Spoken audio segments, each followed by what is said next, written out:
high school should have this information. Well, everybody's wanted this information all my life, but I haven't had time to think about it. Yeah. It's very difficult when you're busy all the time.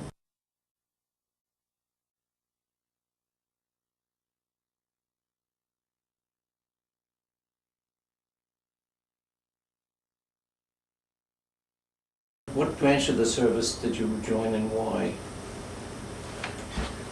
Well, I joined the Army Nurse Corps. Why? Well, I had graduated from Massachusetts General as a nurse. It was a year before Pearl Harbor. And it was natural. I came from a family that was very much involved with the American Legion and with my uncle, my mother's oldest brother, was Congressional Medal of Honor man. He was killed during his heroic escapades. I thought about it, and so I joined the Army Nurse Corps. I thought it was only signing up for a year. And I went to Fort Bragg, and I worked as an operating room nurse. And then I was ending my time, and I was on the train going back home to Boston. Guess where I was, Washington, D.C. We got word, Pearl Harbor, Sunday morning. So I turned around, went back to Fort Bragg. I was in the Army 5.5 years, a year at Fort Bragg, and then three and a half years in the Pacific. And Walter, and I was there as assistant chief nurse. And then I got orders to go to the Surgeon General's office, and I covered, many of the things in nursing. I was writing the history of the Army nurse in the Pacific, and there was another woman who would come down on weekends, and she was writing the European history of nursing, but she was not a nurse, but she was an editor of RN magazine. And we got to know each other, and when I decided I wanted to get out of the Army and go back to be a civilian, she hired me as an associate editor here in New Jersey. The RN magazine is still published here in New Jersey, and it's so I was an editor. She left after a couple of years, and 1 year I think it was, and then I became the editor for 13 years. Let me bring you back to the service. You spent, I believe, 2 or 3 years in the Philippines? 3.5. 3.5 years in the Philippines. Yeah, well, not in the Philippines, in the Pacific. In the Southwest Pacific. We landed in Australia, in Melbourne, and we worked our way up from Melbourne to Brisbane, to Townsville, to Rockhampton, and then into Netherlands, East Indies, the first place we went to. And then from there, when it came time to back with Gotha, I flew in by myself, that I'll never forget, into Leyte. And no, first we went to Leyte. I was with a MASH unit. I forgot to tell you that. But we worked our way through. We did set up hospitals all through Australia. We helped. We were up in near Darwin, and the MASH unit we set up in 3 units. It'd be the forward unit, the interim unit, and that last unit, so that we set up 3 different hospitals. We helped take care of Australian patients when they came back from Tobruk. We were up near Darwin, in Mount Isa, and Mount Curry, and it's the whole outback. It was rugged. It was a real rugged life, but it was an interesting life, and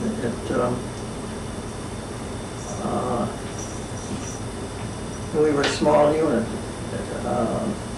and we stayed together for practically the whole war there. Were you involved in any battles? I was in 6 campaigns. campaign? Well, that's just when I was in, that's what I started looking for that statement. Papers. The papers. It was, each campaign was, well, we went into New Guinea first. We went from Australia into New Guinea, from New Guinea into the Philippines. And I was in, we set up our, so we were being we'd be considered in the combat area during our first arrival and when we were setting up. And then when things calmed down, we were sent to another place. So we were island to island. We were on Room 4, we were in Mindanao. My last island was Mindanao. I came home from Mindanao. I got a lot of pictures of Mindanao.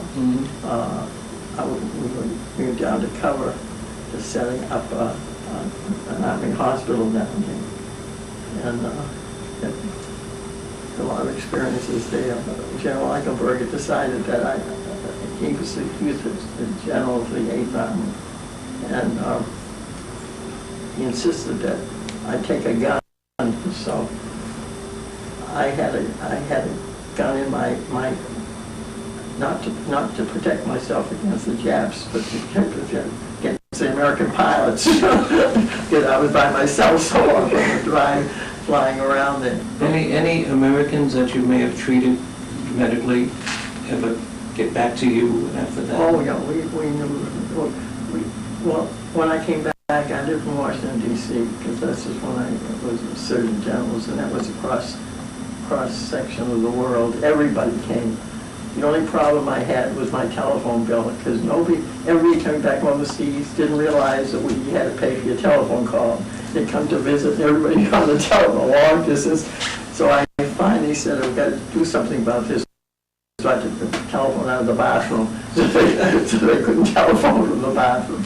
But no, it was, I kept track with most of my friends and people.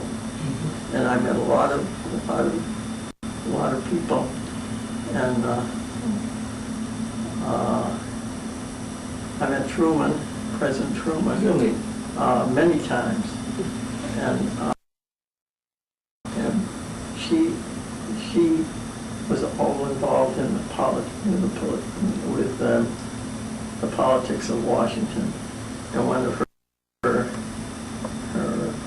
men friends was a senator, so that she used to give a lot of parties, which I enjoyed very much, and I met a lot of people, and I met Truman, President Truman, Really? Many times, and he used to regale us with stories about his daughter. He loved his daughter dearly. And then the senators and one Chief Justice, these were all the people that I was able to meet, and it was exciting. You mentioned to me that when you did get out, you were promoted to major, but you wanted to... Well, I came back. I came back as we got my first lieutenancy somewhere along the line, but they were very slow, and then I got my captaincy before I came back. And then when I was just about to get out, they promoted me to major, but I came out of from Boston, and Massachusetts was giving a $600 bonus to returning officers, but you had to be below field grade officers. weren't in that, and that was a major. He was a field grade officer, so I said to my chief of army nurse guys, hey, get me out of this. Get that major. It's cost me $600, so I said I'll stay as my captain, so that's my permanent rank. But I needed the money more than I needed the honors. But they were, I stayed in the Army, for 2 years after I came back from the Pacific. And then I was offered this job with and this is when I came out. But I was called back in the Korean War, and I went down for the interview, and I told them I had enough. They wanted me to do the same thing, and my publisher had a fit, and he pleaded not to take me, and my mother pleaded, and the chief of the Army Nurse Corps was still the chief, so she got me out of it because she didn't want me to go over. But they want me to do the same thing, and I would have gone, you know, but I'm glad I didn't have to go. Yeah. But it was 5.5 years totally. But my heart stayed with them for, and I kept in touch. I did a lot of helping them develop their literature, their magazines, and also one of the side things was that I was consultant to the VA, and both in Washington D.C. and in Long Island. I was helping them develop a magazine, a journal for the veterans nurses. But I had advised them to put it on a paid subscription. You know, the nurses could, the number of nurses they had available. And I was working up from the idea as an editor. I was getting too many manuscripts from VA nurses, and we couldn't publish that number all from one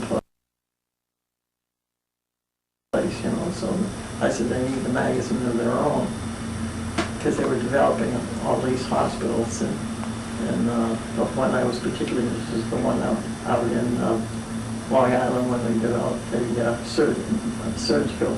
Was it St. Albans? No, not St. Albans.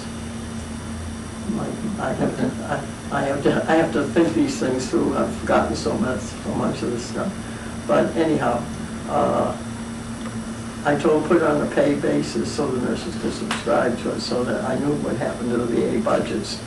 You know, and they never did it, and so they lost their magazine, because that was when the VA decided to cut things out. They cut out their journals.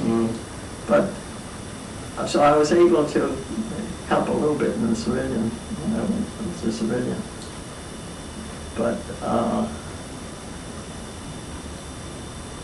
the one thing I missed the most, though, was when I came back and went into publishing. I loved the operating room, and I was a good operating room nurse, and I missed it. And I used to have some friends in New York and New Jersey who were the directors of nursing, and I knew them through various ways, and so they let me go and scrub every once in a while. So finally I got it out of my system. But it was something that I thought I'd never give up surgery, but it was very exciting, that the surgical part of what we learned in the Pacific. Every war we learned a lot, you know, about operating and what can be done and what can't be done, particularly these mass humors, which we had a lot. I think the biggest thing the thing that I remember most, and I have his letters in the boy I'm going to tell you about. I had well, I mentioned first the medics. The medics were very important, and they were better than most nurses. At that time, the schools, particularly, I was with a Southern outfit, and so that all the way from Fort Bragg into the Pacific, and they had very inferior medical schools, inferior nursing schools, very limited operating experiences for their students. Where I came from Massachusetts General, where I had a 16-week operating experience as a student, so that I knew my surgery. And the hardest thing was and then we lost our medics, so I sent them to school to Washington, so we lost them, we had to start all over again. So I had to train my own assistants. And I'd rather have the boys I trained than the nurses that they were giving me to man the operating room, because we used to, we do 24-hour surgery. We'd be on our feet all that time, and you had to have stamina, you had to help these surgeons, and we did a lot more than we do in civilian hospitals. We had to do many times the anesthesia and stuff like that. And I found the boys took it so much better, they were stronger. And one youngster, Johnny Westmore, he came from had practically no education whatsoever, but he was a natural. And I taught him, the only problem I had, he chewed tobacco. And he wanted to break his scrub to go get rid of the tobacco. So one time I said, put a mask around his face, and I said, you're not to take that mask off. And you cannot have, well, I broke him a pound of tobacco, but I taught him all these things, and he was, in fact, we wanted him around the patient more than we wanted one of the surgeons. He was more able. Well, he wrote to me, and during the period when it was the Korean War, they were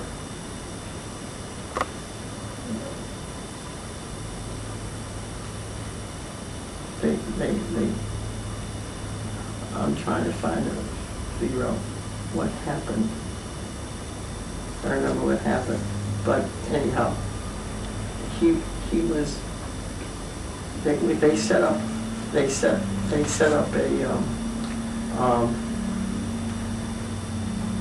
a small unit that went ahead of the MASH unit. There'd be one surgeon and two medics that were in the combat area. Mm-hmm. And they were really in combat area, and they sent him out in one of these units, and he wrote to me about his experience. And he said, I remembered everything you taught me in the paper. And so I published it because at the time we were trying to get male nurses to get commissions. They gave the female nurses commissions, started them off as second lieutenants. They didn't give the men who had graduated as male nurses. And the Army and the Navy, the same thing. And so that when I was editor of RN, I was writing editorials and articles on say that it wasn't fair, that these male nurses had the same education. In fact, we had to prepare more medics because we didn't have male nurses.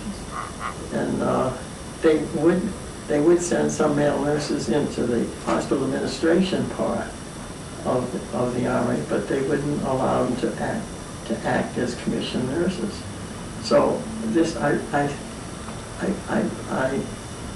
published Johnny's letter to, and that tipped the scales. We got male nurses commissioned because we sent it to Washington, and I said, and he's, as a kid who was uneducated, he was so dedicated. And he went on to medical school afterwards, which I was so happy. It took him years to get there because he had practically started to get his high school diploma first. But he was my pride and joy. But there were so many experiences. I think of him every once in a while. I know something will come up and make me think of it. But I thought I was prouder of him than any of the others. One of the other things I did, we had a period there where they were giving, they called field commissions for some for heroics. They'd give you a second lieutenancy, you know, something like that. But also they had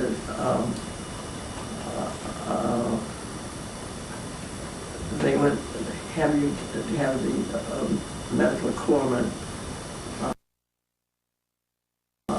take courses, take exams, and if they passed all the exams, they'd give them a commission. They would take male nurses and give them a commission, but they were giving medical corpsmen a commission. This is the way the Army worked. But I had two in my operating room that I wanted them to take the exams, and we had all Southern doctors. I was with a Southern outfit, and I found out when I went south that we in the North never learned Southern history. And these doctors were very much into their Southern history. This started at Fort Bragg, they named after a Southern general. So I decided that each of these doctors had their favorites.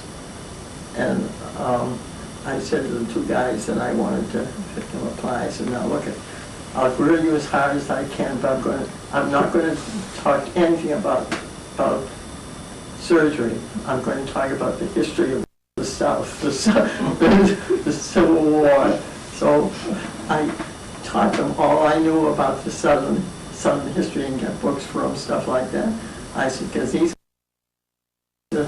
two guys, these two doctors, have a favorite that they want to get in, and I want you guys to have a chance. And unless you know Southern history, you're not going to have a chance. They both got passed. And the doctor said, what did you teach them?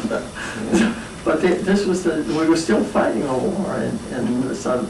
It was very obvious that they were.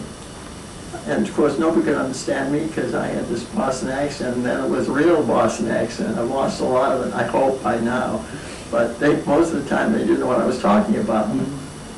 Alice, given your wealth of military experience, and given the nature of today's wars, what would be your comments about the young people serving that country? I don't think of serving this country. It depends upon which war you're talking about. I advise my own cousins, like the cousins by the dozens, you know, that had to make the decision whether they go into the service or not. And most of them I advise not to. Vietnam War, definitely no. No, I'm still a pacifist at heart. I just don't think that the war is the answer to anything. But every time I say that, I think one time I was writing about this, and I said, just go outside and recess, stand outside in the playground and watch what happens. Little boys come tumbling out and they're in a fist fight before they practically get out the door. You know, this is man likes to fight. Men like to fight. They start very early. And this is they believe that this is the way you solve problems. I don't. And today they're even considering females in combat. I fought against that. I wrote about that. I just thought when they went after women, I said this is bad news, particularly in the Navy. Now I had a roommate who was a Navy nurse. She was in Hawaii, and this was when I came back from overseas. And I said, you know, when we were on ships all the time, when we'd be moved around from island to island, and we'd have to sleep in the Navy section, you know, with these Racks. Really. Well, during the night, some girl would yell, and we'd have to go get a sail and pull them out of her bed. just for maybe a 2-day trip, but they hadn't seen women, and I said, the Army and the Navy is going to regret the day they do this. And I still think it was the worst thing they did, and I think it's the worst thing they did to send them to military school. Because whether it was West Point or the Navy Academy. They had all kinds of problems, and it exposed these girls to terrible things. I mean, if they're caught, the stories that were told after they came home. And the VA is still telling these stories, they're still collecting these stories and reporting them that they get sexually abused when they're taken prisoners and stuff like that. And they didn't abuse the men that way, but they abused the women. And said it's no place for a woman. Now, we were non-combatants in nursing. And also when the WACs came over, there was a different attitude toward the women that came over as WACs, and that was at the end of the war when the WACs came over. And they were in various capacities. You know about the WACs. Yes. And do you know what I'm talking about? The WACs? Yeah, sure. Yes. Well, they were very valuable because they released men for combat duty. You know, they did secretarial work. They even ran the transportation. They were mechanics. They had all different types of jobs, but they weren't treated well. They were not respected. And the nurses were lucky because men respected the nurses, and they still do. I'll never forget when I was taking the VA bus over to East Orange for physical. When I first started, I was going to, it was for, I had to, when was this, about 6-7 years ago, when New Jersey was trying to build up. They were trying to get veterans to join the VA, and so I joined, and so I had to go for my physical. And I was on this bus, and there was a bunch of guys going over to there, and they looked at me and they said, "What are you doing?" And I said, "I'm going to have my physical." "You have your physical?" "Well, for what?" I said, "Well, I'm a veteran." "You're a veteran? What did you do in the war?" I said, "I was not arrested." Well, from then on, from the whole trip, they were telling the stories how wonderful nurses had been to them. You know, that there's a different relationship with nurses than the WACs or something like that. You know, and it's obvious that it's not for women, and I cannot understand why they ever could pass, why they continue it, because they're having more and more problems.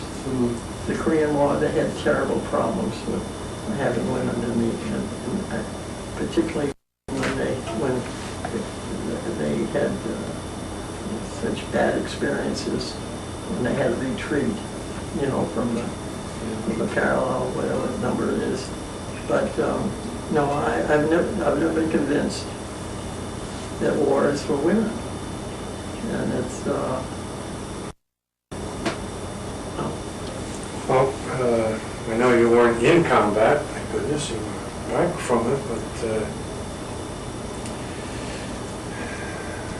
did you receive any decorations, medals, commendations? I got a lot of medals, but, you know, they're the usual medals that they give for year-in.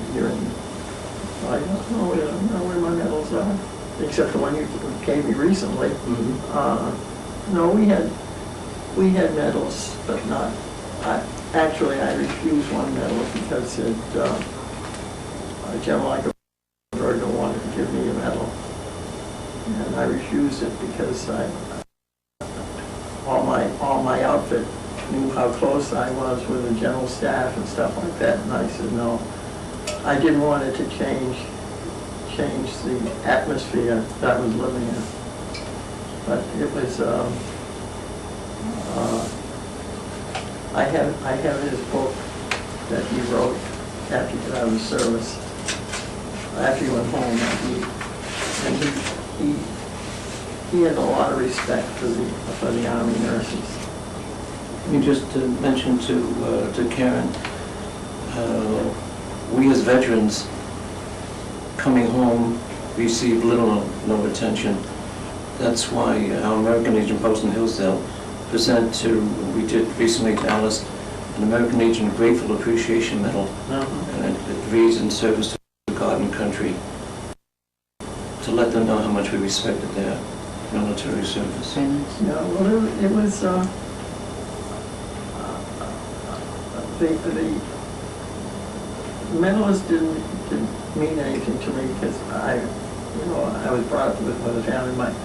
My uncle was given all of these congressional medals, and a list of all these French medals that were given to him and stuff, or to the family because he died. But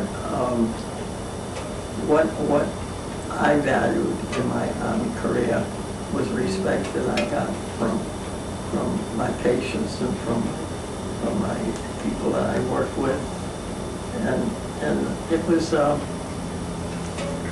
well. There's another story that happened in Tokyo. The VA bus was supposed to come and pick me up to take me to Hackensack, to the office down there at the satellite. Prospect Street. Yeah. And it was pouring rain, so I had said to meet me I lived right at the corner, but just across the border from Washington Township. And I told him to meet me there. And I got out with the umbrella, and I was looking, and he passed me. And I said, well, when he gets down to the light, he'll find out he went too far, and he'll come back. And he came back, and I hailed him. I was up in the street by then, and I hailed him. And he looked, and he stopped the car, the bus, but he didn't open the door. And I said, open the door, open the door. So he finally opened the door. He says, what do you want? I said, I'm the one you're supposed to pick up. He said, but you're a woman. I still remember that. But you're a woman. Eyesight was all right. That's thinking, wasn't it? That was funny. I said, yeah, I'm a woman veteran. Yeah, what was the funniest or most inspiring thing about your service, during service? Anything that stands out? Well, many things. I mean, this is, I was inspired many times by my patients. I mean, they were, well, I'll give you an experience. I've been in the operating room, and I decided I wanted to come out for at least a month. I needed it. I was getting very, very fatigued. So I went on duty in the surgical ward, the 10th hospital. And I was sitting beside one of the patients, we just rigged him up with all these things that would, he had his legs shot and stuff like that. He was pretty bad, and I was sitting talking to him. And suddenly, we were hit with a barrage of gunfire, smaller gunfire, small arms gunfire. And everybody hit the deck, and his helmet, you know how they washed out of your helmet, you lived out of that helmet, was hanging on the bed, and upside down, so it was open. And so the bullet goes between the two of us and hits in the helmet. So I said, that's my bullet. He said, no, it missed me. It was closer to me, and I still remember arguing back when he said, well, you're a lady. You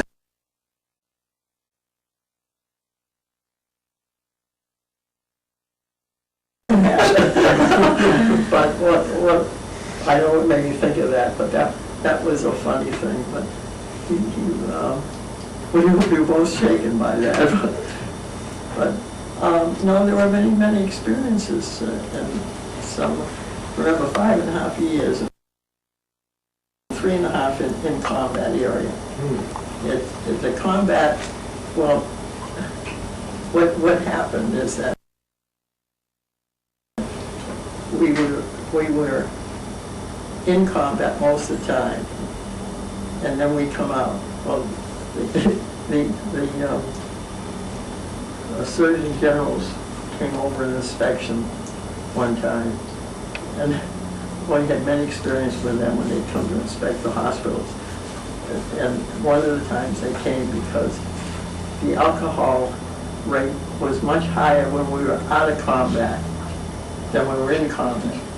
And they couldn't understand why there was such a fluctuation. And I said, let them come over. While we're in combat, let them see why people drink when we're in combat. But we take, the GI alcohol, they take it and they doctor it up. But for grapefruit, I haven't been able to drink grapefruit juice since. But then we'd have these inspections. And when you're in combat, they don't count the instruments, they don't count the bedpans and stuff like that. When you're out of combat, immediately somebody comes and wants to count everything, see that they've got, well, they have inspection, and the beds, they'd be lined up in say 3 or 4 deep, and they were counting the bedpans. So the inspector would come along, and you'd have to produce the bedpan, and you produce the bedpan, and maybe we'd be about 20 bedpans short. So as soon as the guy passed us, they'd take the bedpan and pass it around. So we were passing these various things. The doctors were stealing the instruments. They were putting it in their musette bags, and they're hiding them in their tent because they wanted them when they get back to the States. Mm-hmm. And we had to have a count. And if you lost one instrument, a snap, or something that you used in the operating room, you'd be accountable for it. So we used to have to run over to the surgeons' rooms, to the tents, and empty out all of their instruments, bring them back to the operating room so we could have a count. And then when we left, when we had to travel, and we couldn't take a lot of the stuff with us. So we buried the stuff. And I say, as a taxpayer, I'm going to die when I go home to see the tax bill for what we had to leave behind us. But then we'd get to another island, and the nurses were assigned to get quartermaster corps guys, those who worked in the quartermaster, and we'd have them build us the things that we needed built for the operating room. and the things like that, we learned the hard way, how to keep our place filled with stuff that we needed. And this was a way of living that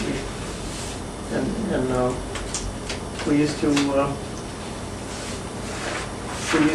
date what we call the fly boys, young men who were pilots, because they could get off the island, they go up to Guam, and then bring back milk, and then get it cold up in the air and bring it down, and have cold milk, because everybody was dying for milk after a certain length of time, you know, the things that, and I was always getting gifts of puppies and kittens and stuff to bring back in, and I got pictures.